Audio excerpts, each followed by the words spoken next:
Hello नमस्कार साथियों, मैं सौरभ मिश्रा आपका आपके चैनल सेटअप नॉलेज पे हार्दिक स्वागत और अभिनंदन करता हूं। तो आप सबको पता चल ही चुका है अब तक कि हमने मूल विधि का शुरू कर दिया है क्लास, वो भी बीएनएस एकदम बेसिक टू एडवांस लेवल, एकदम शुरू से पढ़ाएंगे। थ्योरी पढ़ाने के बाद पूरा उसका एमसीक्यू कराएंगे। आपका एक भी क्वेश्चन मिस नहीं होगा, ये मेरी गारंटी है। जो लोग पेड में बैच देते हैं, पेड कंटेंट देते हैं, उनसे अच्छा हम आपको यहाँ पे देंगे, पूरा हैंड रिटन देंगे। अगर आप कहेंगे तो टाइप करके भी दे सकते हैं, कोई इशू नहीं रहेगा। तो कल मैंने एक बीएनएस के बारे में वीडियो बनाया था, थोड़ा रिवीजन करा दे रहा है, 1 मिनट लगेगा। तो बीएनएस का नाम क्या है? भारतीय न्याय संहिता 2023, क्योंकि 2023 में ये विधेयक लाया गया था और ये लागू कब हुआ था? 1 जुलाई 2024 को, 1 जुलाई 2024 को ये लागू हुआ था। और ये किसके जगह पे आया था? ये आया था भारतीय दंड संहिता, जिसे आईपीसी बोलते हैं, वो 1 जनवरी 1862 को आया था। उसकी जगह पे बीएनएस लागू कर दिया गया है अब। तो बीएनएस के बारे में हमने बताया था कल, काफ़ी चीज़ें बता दिया था। आप उस वीडियो को देख लीजिएगा, मुश्किल से 10 मिनट का वीडियो होगा। आप लोग ने भले ज़्यादा कम देखे या ज़्यादा देखे, मैटर नहीं करता, लेकिन जो देख रहे हैं जेन्युइन देख रहे हैं, इस बात से मुझे अच्छा लग रहा है। और आप लोग के आग्रह पे हम वीडियो बना रहे हैं, पूरा कंटिन्यू कराने का प्लान बना रहे हैं। तो आपको पता है 20 अध्याय है, 358 धाराएं हैं। तो आज 20 अध्याय मतलब 20 चैप्टर। तो आज अध्याय 1 शुरू करते हैं। अध्याय 1 में आपके 1 से लेकर के 3 तक धाराएं हैं। इनको एकदम डिटेल में पढ़ेंगे, इससे कुछ भी छूटने नहीं पाएगा, कुछ भी मतलब कुछ भी। हाँ, डिजिटल बोर्ड नहीं है हमारे पास हम अपने नोट्स बना के फ़ोटो खींच के तब आपको पढ़ा रहे हैं। कंटेंट एकदम ओरिजिनल रहेगा, आपने कहाँ जहाँ भी पढ़ा होगा।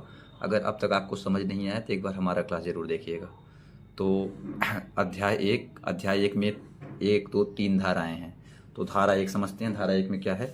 धारा 1 में संक्षिप्त नाम, प्रारंभ और लागू होना, ये चीज़ धारा 1 में बताया गया है कि संक्षिप्त नाम, प्रारंभ और लागू होना। तो चलिए देखते हैं संक्षिप्त नाम क्या होता है। तो इस अधिनियम को भारतीय न्याय संहिता 2023 कहा जाएगा, ये धारा 1 में कहा गया है। साथ ही प्रवर्तन मतलब क्या होता है? लागू होना। तो यह सेंट्रल गवर्नमेंट द्वारा यानी केंद्र सरकार के द्वारा गैजेट मतलब क्या होता है? राजपत्र में अधिसूचना, जो नोटिफिकेशन बोलते हैं, अधिसूचना के माध्यम से इम्प्लीमेंट यानी लागू किया जाएगा। इम्प्लीमेंट को हिंदी में लागू बोलते हैं, मैंने इंग्लिश लिख दिया है। तो क्या कहा गया था? यह संहिता केंद्र सरकार द्वारा राजपत्र यानी गैजेट में अधिसूचना के माध्यम से लागू किया जाएगा। और सरकार जो विभिन्न प्रावधानों को लागू करने के लिए अलग अलग तारीखें तय कर सकती है, अलग अलग तरीके कर सकती है, ये तब से मान्य होगा। ये चीज़ें धारा 1 में कहा गया था। थोड़ा मेरी बातें सुनिएगा, क्योंकि हम जो शॉर्ट में नोट्स बनाए हैं आपको समझाने के अकॉर्डिंग से, और बाकी डिटेल में एक्सप्लेनेशन कर देंगे। फिर इसका भारतीय क्षेत्राधिकार, ये संपूर्ण भारत पे लागू होगा, भारत के संपूर्ण भूभाग पे लागू होगा। इसके सहित जो दंडनीय होंगे, इसके अंतर्गत उनको दंड दिया जाएगा। भारत के बाहर किए गए अपराध, तो भारत के बाहर किए गए अपराध पे भी लागू होगा। मेरी बात सुनिएगा, थोड़ा बताना है इसमें कि यदि कोई व्यक्ति भारत के बाहर कोई ऐसा अपराध करता है जो किसी कानून के तहत क्या हो? दंडनीय हो, तो उसे उसी प्रकार दंडित किया जाएगा, दंड दिया जाएगा, जैसे कि भारत के अंदर यानी भारत में रहने वाले अपराधी को किया जाता है। पहला फैक्ट ये है, धारा 1 में ही है, ठीक है। फिर भारत के बाहर होने वाले उपबंध, मतलब जो भारत के बाहर लागू होने वाले उपबंध क्या क्या हैं? कि भारतीय नागरिक द्वारा भारत के बाहर किया गया अपराध, अगर कोई मान लीजिए इंडिया का नागरिक है और कोई अमेरिका में रह के अपराध करता है, फिर भी उससे क्या होगा? उस पर ये लागू होगा।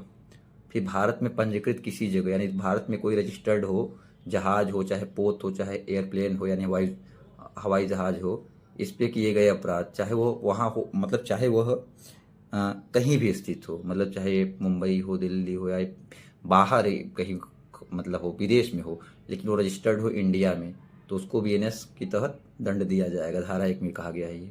फिर तीसरा क्या है धारा 1 में? साइबर अटैक, चाहे वह जहाँ से भी हो, कहीं से भी साइबर अटैक किया जाए, यानी भारत में स्थित किसी कंप्यूटर संसाधन पर साइबर हमला, भारत में कोई कंप्यूटर संसाधन है उस पर साइबर हमला किया जाए, भले ही वो भारत के बाहर से किया गया हो, लेकिन उसको दंड किया जाएगा। ये धारा 1 में कहा गया है। आई होप धारा 1 आपका क्लियर हो गया होगा। धारा 1 में क्या है आपका? संक्षिप्त नाम, प्रारंभ और लागू होना। संक्षिप्त नाम बता दिया, प्रवर्तन मतलब क्या होता है? वही लागू को ही प्रवर्तन मतलब बोलते हैं, ठीक है। अब धारा 2 चलते हैं। धारा 2 थोड़ा डिटेल में समझिएगा, क्योंकि पेपर में इससे पूछे जाएंगे। धारा 2 में क्या कहा गया है कि जब तक कि कोई मतलब संदर्भ में, जब तक कि कोई चीज़ इस संदर्भ में नहीं आएगा तब तक इसके अंदर माना नहीं जाएगा। समझिए, थोड़ा भी समझ कम आया होगा। जैसे कार्य को एक्ट बोलते हैं, यानी किसी कार्य का परिभाषा बताया गया है। किसी एक कार्य का अर्थ कई कार्यों की श्रृंखला से भी हो सकता है। अगर बात करें हम साधारण सी भाषा में, तो किसी एक कार्य को अलग से देखना या उसके साथ अन्य कार्यों को भी जोड़कर देखना संहिता के संहिता के संदर्भ में संभव है। माने कार्य कोई भी हो, एक हो या ढेर सारा हो, उसका परिभाषा दिया गया है। दूसरी बात, जीव जंतु को परिभाषित किया गया है, एनिमल। इसका अर्थ मानव से अलग, जो मानव से अलग किसी भी जीवित प्राणी से है। कोई भी जीवित प्राणी हो लेकिन वो मानव न हो, तो इसमें पशु पक्षी आते हैं और अन्य गैर मानव जीव शामिल होते हैं। उनको एनिमल में परिभाषित किया गया है। ध्यान से समझिएगा, एक एक चीज़ हम समझा देंगे। शिशु का परिभाषा धारा 2 में ही कहा गया है। तो शिशु यानी इन्फेंट या चाइल्ड, जो 18 वर्ष से कम होगा वो शिशु कहा जाएगा। कोई भी व्यक्ति जो 18 वर्ष से कम आयु का हो, यानी भारतीय न्याय संहिता के अनुसार, बीएनएस के अनुसार 18 वर्ष से कम व्यक्ति को शिशु माना जाएगा। हम लोग तो बच्चे को शिशु कहते हैं, लेकिन बीएनएस क्या कहता है, 18 से कम हो तो आप शिशु हैं। ठीक है। कूटकरण क्या होता है, काउंटर फिटिंग। एक काउंटर फिटिंग की भी परिभाषा दिया गया है। अब नीचे मैंने स्केच इसलिए लिख दिया है क्योंकि फोटो खींचने में थोड़ा ब्लर हो जाता है, स्केच से आपको क्लियर दिखेगा। तो यदि कोई व्यक्ति किसी चीज़ को इस प्रकार तैयार करता है कि वो किसी दूसरी चीज़ जैसी लगे, जैसे मान लीजिए कोई सोना बेच रहा है और सोना न बेचकर सोना को लोहे से तैयार कर दे लेकिन लगे सोना, तो इस उद्देश्य से तैयार कर रहा है कि आप खरीदने जाएं तो आपको धोखा दे दे, लोहा बेच के सोना का कीमत ले ले, तो इससे धोखा हो सकता है। इसी को क्या कहा जाता है, काउंटर फिटिंग या कूटकरण कहा जाता है। आई होप अच्छे से समझ में आ गया होगा। चलिए अब न्यायालय देख लेते हैं। इसमें न्यायालय का भी परिभाषा दिया गया है। न्यायालय क्या है आपका, न्यायालय मतलब उस न्यायाधीश को संदर्भित करता है जिसे विधि द्वारा एक न्यायिक रूप से कार्य करने का अधिकार प्राप्त होता है। जहाँ पे जज को विधिक कार्यवाही करने का अधिकार प्राप्त होता है वो न्यायालय होता है। इसमें ऐसा न्यायाधीश निकाय यानी जुडिशियल बॉडी भी शामिल होता है, जिसे कि लॉ के द्वारा एक निकाय के रूप में जुडिशियल वर्क के लिए पावर दिया गया हो। तो परिभाषा केवल उन स्थितियों में लागू होगी जब न्यायाधीश या न्यायाधीश निकाय न्यायिक कर्तव्यों का पालन कर रहा हो। अगर पालन नहीं कर रहा होगा तो वहाँ पे लागू नहीं होगा। ये भी धारा 2 में आएगा। फिर मृत्यु को परिभाषित किया गया है कि माने मृत्यु का अर्थ केवल मानव मृत्यु होगा। इसमें ऐसा नहीं कि मृत्यु का मतलब कुछ भी सिर्फ मानव, गैर मानव की मृत्यु पे लागू नहीं होगा, सिर्फ मानव मृत्यु के लिए ही इसमें परिभाषित किया गया है। चलिए बेईमानी देख लेते हैं। डिसऑनेस्टी का परिभाषा किया गया है, यानी कोई भी व्यक्ति अगर रॉन्गफुल गेन गलत तरीके से लाभ लेने की कोशिश करेगा या रॉन्गफुल लॉस यानी या हानि पहुंचाने की कोशिश करता है तो उसे बेईमानी कहा जाएगा। बेईमानी की ये परिभाषा इसमें दिया गया है। हम आपको एकदम जो ऑफिशियल बीएनएस गैजेट जारी हुआ है उससे कंटेंट बना के तब पढ़ा रहे हैं, तो आप समझ सकते हैं थोड़ा टाइम लगेगा, लेकिन एक एक चीज़ आप समझ जाएंगे इतना अच्छे से कि आप आंख बंद करके भी क्वेश्चन कर लेंगे। एमसीक्यू कराएंगे तो आप खुद समझ जाएंगे। फिर कपट पूर्वक की परिभाषा, दस्तावेज की परिभाषा किया गया। डॉक्यूमेंट क्या होता है, तो डॉक्यूमेंट का अर्थ ऐसी समय मटेरियल से है जो कि किसी भी माध्यम या लेटर, नंबर, मार्क से सूचना को अंकित किया गया है, रिकॉर्ड को रखा गया हो, चाहे इलेक्ट्रॉनिक रिकॉर्ड होता है, डिजिटल हो, यानी एविडेंस के रूप में प्राप्त किया जाए, वो डॉक्यूमेंट होता है। फिर कपट पूर्वक, फ्रॉडलेंट क्या बोलते हैं, फ्रॉडलेंटली, यानी कोई कार्य फ्रॉड करने के उद्देश्य से किया गया हो तो उसे कपट पूर्वक किया गया माना जाएगा, ये हो गया। फिर जेंडर के बारे में बताया गया है। इसमें वह जो लिखा जाएगा वह और उसके व्युत्पन्न शब्दों का प्रयोग पुरुष और महिला उभय लिंग किसी भी व्यक्ति के लिए किया जा सकता है। जो वह शब्द है पुरुष, महिला, उभय लिंग किसी के लिए भी किया जा सकेगा, ये बताया गया है लिंग में। फिर सद्भाव पूर्वक यानी in good faith. In good faith क्या होता है, यदि कोई कार्य पूरी सतर्कता और ध्यान के साथ किया गया है तभी उसे सद्भावपूर्वक किया जाएगा। मतलब अगर ध्यान से करेंगे, जैसे कोई आप कह दीजिए किसी का मर्डर कर दिए, कह दीजिए सद्भावपूर्वक कार्य नहीं, सद्भावपूर्ण नहीं। किसी का आप मदद करते हैं, किसी को रोटी खिलाते हैं, ये आपका सद्भावपूर्ण कार्य में आएगा। तो हमें गलत काम से बचना चाहिए, हमें हमेशा सही काम करना चाहिए। तो यही चीज़ हमारा एथिक्स भी कहता है और मोरालिटी भी कहती है, लोगों की मदद करनी चाहिए। सरकार क्या है, सरकार की परिभाषा इसमें बताया गया है। सरकार इसमें सेंट्रल गवर्नमेंट यानी भारत सरकार और किसी भी राज्य सरकार को शामिल किया गया है, यानी सेंट्रल गवर्नमेंट और स्टेट गवर्नमेंट को यहाँ पे शामिल किया गया है। संश्रय क्या होता है, आपसे डायरेक्ट पूछ लिएगा संश्रय क्या है, देखिएगा एमसीक्यू कराएंगे आपको, पहले पूरा हो जाए तब। तो संश्रय क्या होता है, इसमें किसी व्यक्ति को छिपने या बचने में सहायता प्रदान करना शामिल है, यानी कोई व्यक्ति को छिपाने या बचाने के लिए आप सहायता, जैसे कि इसमें आश्रय, भोजन, धन, वस्त्र, वाहन, हथियार, गोला बारूद या कोई अन्य सहायता देना भी शामिल है। मान लीजिए कोई गोला बारूद लिया हो और उसको आप छिपने का जगह देते हैं तो इसके तहत आपके ऊपर केस होगा, संशय बोलते हैं, हार्बोरिंग बोलते हैं उसको। फिर आपका क्या आता है, संशय हो गया। उसके बाद इसमें अवैध वैध रूप में दोनों में आबद्ध होता है। फिर न्यायाधीश क्षति आता है। क्षति क्या होता है? किसी व्यक्ति के शरीर, मन, रेपुटेशन पे, उसके यानी उसके बॉडी पे, उसके प्रसिद्धि पे, फेमस हो मतलब जो प्रसिद्धि होता है, रेपुटेशन जिसे ख्याति बोलते हैं, या उसके संपत्ति को अवैध रूप से पहुंचाई गई क्षति शामिल होगी, जिसे हार्म कहते हैं। यानी किसी को शारीरिक, मानसिक, आर्थिक रूप से या उसके इज्जत को उछालने का प्रयास करेंगे तो ये क्षति माना जाएगा। धारा 2 में कहा गया है बीएनएस के। ये अवैध वैध रूप से भी माना जाएगा। दोनों संबंध दिया गया है। न्यायाधीश क्या होते हैं? इसमें वह व्यक्ति शामिल होंगे जो किसी कानून द्वारा न्यायाधीश के रूप में नियुक्त किया गया हो। इसमें वे व्यक्ति भी आते हैं जो विधिक कार्यवाही में अंतिम निर्णय देने के लिए अधिकृत हैं, ऑक्युपाइड होते हैं। ये सारी चीज़ें हैं। आप बोर मत होइएगा, क्योंकि अगर बोर होंगे, अगर पेपर देना है फिर आप भटकते रहेंगे, लोग 20-20, 30-30 क्वेश्चन कराते रहेंगे, आप वही करते रह जाएंगे। हम आपको पूरा डिटेल में बता रहे हैं। देखिएगा, एमसीक्यू उठाइए, किसी का प्रैक्टिस से उठाइए, आप खुद कर लेंगे। इसमें जीवन के बारे में कहा गया है कि जब तक मतलब जीवन का अर्थ यहाँ पे सिर्फ मानव जीवन के बारे में कहा गया है। पुरुष के बारे में बताया गया है। पुरुष किसी भी आयु का पुरुष हो, कोई भी एज हो, वो पुरुष माना जाएगा। और 18 साल से नीचे शिशु माना जाएगा। आपको डायरेक्ट पेपर मिलेगा। स्थानीय विधि क्या होता है? इसमें वह विधि शामिल है जो भारत के किसी विशेष क्षेत्र में लागू होती है, पूरे देश में नहीं।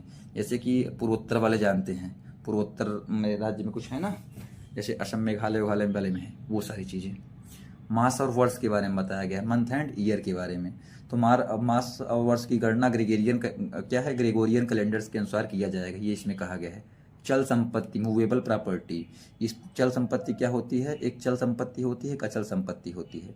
तो चल संपत्ति में इसमें आपका भूमि और वे चीज़ें जो भूमि से स्थायी रूप से जुड़ी हुई हैं, उनको छोड़कर अन्य सभी संपत्तियाँ आती हैं। क्योंकि घर आपको उठा के नहीं ले जा सकते। चल मतलब जो चलायमान हो, जैसे आपको सोना, चांदी, जेवरात हो गया। अचल संपत्ति जो वहीं का वहीं रहे, जैसे घर बना लिए हैं तो घर को आप हिला डुला नहीं सकते, वहीं रहेगा, वो अचल में आएगा। तो भूमि और घर और को छोड़ करके बाकी सारी चल में आती हैं। वचन के बारे में कहा गया सिंगुलर एंड प्लूरल। यदि कोई शब्द सिंगुलर में है तो उसमें वह वचन प्लूरल भी शामिल होगा, और इसके विपरीत भी। जैसे कि कहते हैं कि पिताजी आ रहा है, गलत है ना, पिताजी आ रहे हैं, ठीक है। शपथ के बारे में कहा गया है। इसमें विधि द्वारा अनुमोदित सत्यनिष्ठ प्रतिज्ञ के अफर्मेशन की घोषणाएं होती हैं। इसलिए क्या होता है, न्यायालय या किसी लोक सेवक के समक्ष किया जा सकता है, कोई भी शपथ लेगा। फिर क्या है? अपराध, ऑफेंस। इस संहिता में अपराध वह कृत्य है जिसे इस संहिता के तहत दंडनीय घोषित किया गया है। कुछ अपवादों को छोड़कर इसमें सभी दंडनीय अपराध शामिल है। कुछ में दंड कम दिया गया है, बाकी सभी दंडनीय अपराध हैं इसमें। विश्वास करने का कारण, रीजन टू बिलीव, कि विश्वास करने का कारण क्या है। यदि किसी व्यक्ति के पास किसी बात को विश्वास करने के लिए पर्याप्त कारण है, तभी कहा जाएगा कि उस बात को विश्वास करने का कारण वह रखता है। बिना पर्याप्त कारण किसी बात को विश्वास करने का कारण नहीं माना जाएगा। आप जैसे कह दिए कि मैंने हाथी को उड़ते हुए देखा, तो इसका कोई पर्याप्त कारण नहीं है। आप अगर कोर्ट में ये चीज़ रखेंगे, आपके साथ माना नहीं जाएगा। आपके पास अगर लॉजिकल कारण होगा, पर्याप्त रीजन होगा, तभी माना जाएगा। विशेष विधि, स्पेशल लॉ में वह चीज़ शामिल है जो कि स्पेसिफिक सब्जेक्ट पर ही लागू होती है, कुछ जगहों पे लागू होती है। मूल्यवान प्रतिभूति, वैल्यूएबल सिक्योरिटी। इसमें क्या होता है कि इसमें कोई भी ऐसा दस्तावेज शामिल है जो किसी लीगल राइट, यानी जो लीगल मतलब विधिक होता है, राइट मतलब अधिकार, लीगल राइट को क्रिएट करता है या बढ़ाता है या ट्रांसफर करता है या निर्वाचित करता है। ये सारी चीज़ें इसमें शामिल हैं। वह किसी भी विधि के दायित्व के अधीन है या नहीं है, या उस व्यक्ति के कोई व्यक्ति स्वीकार करता है। चलिए जलयान देख लेते हैं। वेसल या वाटरक्राफ्ट क्या होता है। इसमें कोई भी वस्तु शामिल है जो मानव या संपत्ति के जलमार्ग या द्वारा परिवहन के लिए बनाई जाती है, ठीक है। जल स्वेच्छया देख लेते हैं। स्वेच्छया क्या है? इसे वॉलंटरीली कहते हैं। जैसे कहते हैं ना कि हमने वॉलंटियर का काम किया है। वॉलंटियर मतलब आप किसी स्वेच्छा से किसी की मदद करें। यदि कोई व्यक्ति किसी परिणाम को जानबूझकर अपनी इच्छा से उत्पन्न करता है तो कहा जाएगा कि उसने वह कार्य स्वेच्छया किया है। वसीयत आपने मूवी में लेकर के घर और हर जगह सुने होंगे। कहते हैं ना कि वसीयत ऐसा दस्तावेज होता है कि वसीयती दस्तावेज क्या होता है, टेस्टामेंटरी डॉक्यूमेंट बोलते हैं इंग्लिश में। अगर बात किया जाए कि टेस्टामेंटरी डॉक्यूमेंट शामिल होता है जो कि किसी व्यक्ति की मृत्यु के बाद उसकी संपत्ति के वितरण संबंधित है। जिसको वसीयत में लिखेगा ना, उसको संपत्ति मिलेगा। महिला किसे कहते हैं? तो इसमें किसी भी आयु की मानव नारी, किसी भी आयु की एज कोई भी हो, वो महिला कही जाएगी। सदोष अभिलाष क्या होता है? Wrongful gain. यदि कोई व्यक्ति इलीगल तरीके से, इलीगल संसाधनों का प्रयोग करके किसी वैध को, हकदार को उसकी संपत्ति से वंचित करता है। मान लीजिए किसी के नाम पे ज़मीन है और कोई किसी के नाम पे ज़मीन नहीं हो, इलीगल तरीके से उसकी ज़मीन हथियाने का काम करता है, तो उसे सदोष अभिलाष कहते हैं, सॉरी सदोष अभिलाष कहते हैं। तो उसमें क्या होता है, संपत्ति का वैध हकदार नहीं। समझिए बात को, फिर से इसको हम समझा दे रहे हैं। यदि कोई व्यक्ति इलीगल साधनों का द्वारा कोई संपत्ति प्राप्त करता है और वो संपत्ति का वैध हकदार नहीं है, तो इसे सदोष अभिलाप कहते हैं। एक सदोष हानि भी आता है, यदि कोई व्यक्ति इलीगल साधनों द्वारा किसी वैध हकदार को उसकी संपत्ति से वंचित करता है, इसे सदोष हानि कहते हैं। ये आपकी धारा 2 हो गए। अब धारा 3 देख लीजिए, फिर अध्याय 1 आपका समाप्त हो जाएगा। इस धारा में अपराध की प्रत्येक परिभाषा और दंडात्मक प्रावधानों को साधारण अपवाद नामक अध्याय में उल्लिखित अपवादों के अधीन माना गया है। साधारण अपवाद, अगर सिंपल सा बात करें तो अपराधों की परिभाषा और अपवाद के बारे में इसमें बताया गया है। अपवाद जैसे कोई चीज़ कहते हैं ना, कहते हैं कि मैं गुड़ तो नहीं खाता हूँ लेकिन गुलगुला खाता हूँ, मतलब गुड़ से बना गुलगुला खा लेंगे लेकिन गुड़ नहीं खाएंगे, ये अपवाद है। तो ऐसे इसमें दिया गया है। तो इस संहिता में बता दिया मैंने भी, साधारण अपवाद नामक चीज़ें कहा गया है। यदि कोई अपवाद परिभाषा दंडात्मक प्रावधान विशेष रूप से नहीं लिखा गया है, तब इसे स्वाभाविक रूप से लागू माना जाएगा। कोई नहीं लिखा गया तो स्वाभाविक रूप से माना जाएगा। 3 का ए है धारा 3 उपधारा 1, 3 सब क्लास ए बोलते हैं, 3 सब क्लास 1। 3 सब क्लास 2 में क्या है, शब्दों की व्याख्या। किसी भाग में किसी शब्द को स्पष्ट रूप से परिभाषित होने पर उसे पूरी संहिता में उसी अर्थ में समझा जाएगा। ये 3 का 2 है। धारा 3 का 3 क्या है, 3 के 8 तक का है ये, संपत्ति के कब्जे का अर्थ। यदि कोई संपत्ति किसी व्यक्ति के कारण उसके पति पत्नी सेवक के कब्जे में है, तो उसे उस व्यक्ति के कब्जे में माना जाएगा। समझिए, कोई व्यक्ति रहता है, उसकी जो कोई मतलब पत्नी है, वो व्यक्ति नहीं है या पति है, तो उसकी संपत्ति उसके नाम माना जाएगा। वो अगर मर गया और मान लीजिए किसी सेवक को दे दिया नौकर को, उसके पास कोई नहीं है, तो उसी को माना जाएगा। धारा 3 का 3 कहता है। और 3 का 4 क्या कहता है, अवैध लोप। अवैध लोप शायद आपको सुनने में थोड़ा अजीब लग रहा होगा, बट परेशान न हुई। अवैध मतलब इलीगल होता है, लोप मतलब ओमिशंस होता है, यानी इस जहाँ कार्य करने की बात की गई है वहाँ अवैध रूप से कोई कार्य न करना, यानी कोई कार्य मतलब अवैध रूप से न करना। ये 3-4 में है। फिर सामान्य आशय। आशय मतलब ज्ञान भी होता है, आशय मतलब अर्थ या ज्ञान होता है, यानी जनरल इंटेंशन, कॉमन इंटेंशन बोलते हैं ना। तो इसमें क्या है, सामान्य आशय से किया गया अपराध, पूरा नहीं लिख पाया मैंने, से किया गया अपराध। तो क्योंकि इस केस से लिख रहा था ना, देख रहे हैं हम फोटो खींचने में तिरछा हो जाता है। यदि कोई व्यक्ति किसी अपराध को करने में अपने समान उद्देश्य यानी कॉमन इंटेंशन से भाग लेता है, कि माने उसका समान उद्देश्य रहता है, तो प्रत्येक व्यक्ति उसी प्रकार उत्तरदायी होगा मानो उसने वो अपराध अकेले किया हो। तो मानो उसने अपराध वो अकेले किया हो। फिर 3 का शीर्ष देख लेते हैं, आपराधिक ज्ञान। आपराधिक ज्ञान या आशय से किया गया अपराध, किया गया अपराध सब में जोड़ लेना, यानी क्रिमिनल नॉलेज और इंटेंशन। यदि किसी कार्य को करने के लिए आपराधिक ज्ञान या आशय आवश्यक हो और कई व्यक्तियों द्वारा वह कार्य किया गया हो, तो प्रत्येक व्यक्ति उसी प्रकार उत्तरदायी होगा मानो उसे वह कार्य अकेले किया हो। मान लीजिए कोई चोरी करने जा रहा है और आप भी उसका साथ देकर चोरी करने जाते हैं, तो आप भी उसके बराबर ही अपराधी माने जाएंगे। धारा 3-7 देख लेते हैं, कार्य और लोभ से हुआ अपराध, यानी crime bye act and omission. यदि किसी अपराध के लिए किसी रिजल्ट को करना, उसे करने का अटेम्प्ट करना, प्रयास करना आवश्यक है, तो यह समझा जाएगा कि परिणाम कुछ हद तक कार्य से लोप हुआ है और यह अपराध बना रहेगा। फिर 3-8 देख लेते हैं, अपराध में सहयोग। जब कोई अपराध कई कार्यों द्वारा किया जाता है या कई लोगों द्वारा किया जाता है, जब कोई या अकेले या किसी अन्य व्यक्ति के साथ सम्मिलित होकर उन कार्यों को करता है, तो उस अपराध के लिए किए जाने में साथ से सहयोग करता है, तो उसे अपराध में सहयोग। मान लीजिए कोई चोरी करता है और चोरी करके सामान आपके घर रख देता है, तो आप भी अपराधी माने जाएंगे। BNS की धारा 3-8। तो इसी के साथ चैप्टर 1 समाप्त हुआ। 19 मिनट का वीडियो हुआ, लेकिन मैंने इतनी अच्छे से पढ़ा दिया है, इससे कोई भी क्वेश्चन आपका छूटेगा नहीं। तो अगर वीडियो अच्छा लगा हो तो वीडियो को लाइक करें, अगर चैनल पर नए हैं सब्सक्राइब करें। अगर आपका रिस्पांस अच्छा रहा, व्यूज़ अच्छे गए, लाइक्स के शेयर कमेंट अच्छे रहें, चीज़ें मुझे अच्छा लगा, तो मैं पूरा का पूरा इसी टाइप में करा सकता हूँ। और एक ढंग से देखिए, चैप्टर 1 आपसे कोई कुछ पूछेगा आप बता देंगे आराम से। फिर चैप्टर 2 ऐसे चैप्टर 20 आने वाले टाइम में और आसानी से और जल्दी से कराएंगे।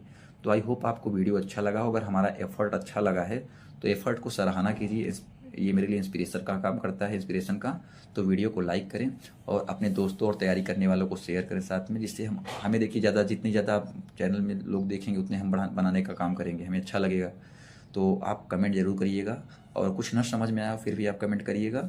और अगर आप कुछ और वीडियो चाहते हैं तो उस पर भी कमेंट करिएगा, हम टाइम निकाल के बनाने का प्रयास करेंगे। तो चैनल को सब्सक्राइब कर लीजिए, लाइक कर दीजिए, शेयर कर दीजिए और आपका दिन शुभ हो और अच्छे से पढ़ाई करिए। साथ ही साथ हमारे टेलीग्राम व्हाट्सएप चैनल पे ज़रूर जुड़ जाइए।